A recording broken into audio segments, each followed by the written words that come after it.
Okay, now we're going to get into some probability.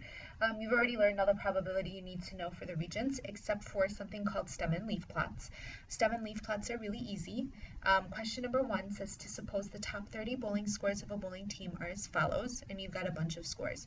Create a stem and leaf plot based on the data and include a key. So basically all you're going to do is you're going to take your number. So the first number that we have right here is 140.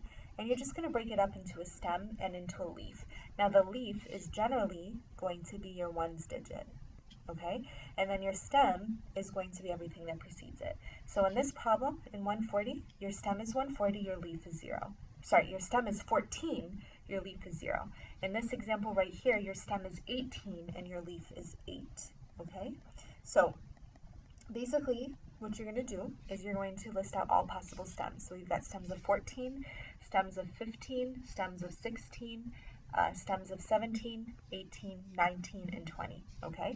So it's going to look like this: 14, 15, 16, 17, 18, 19, 20.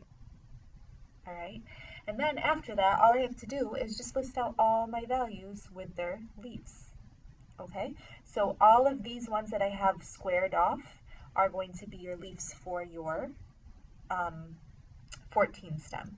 So I'm going to space it out evenly as well. So the first data value is a 0, 140. The second data value is 140.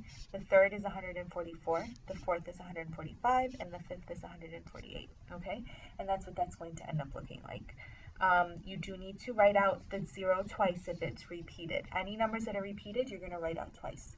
Now, for my stem of 15, I will have 0, 4, 4, 6, 8, and 9.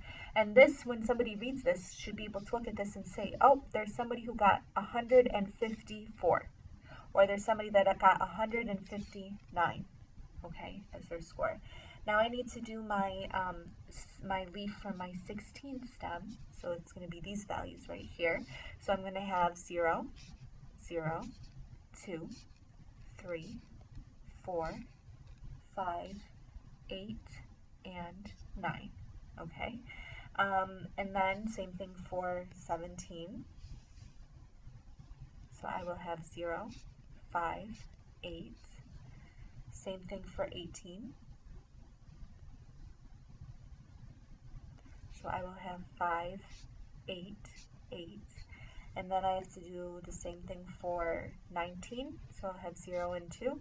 And then the same thing for 20, and I'll have a 5. Okay? And this kind of looks like a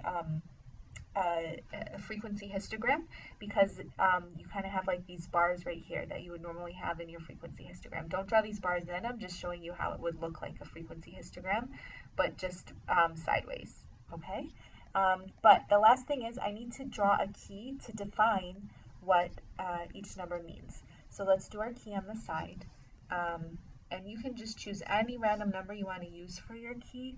So I will use 143. So I'm just going to say 14 with a line 3 is equal to 143.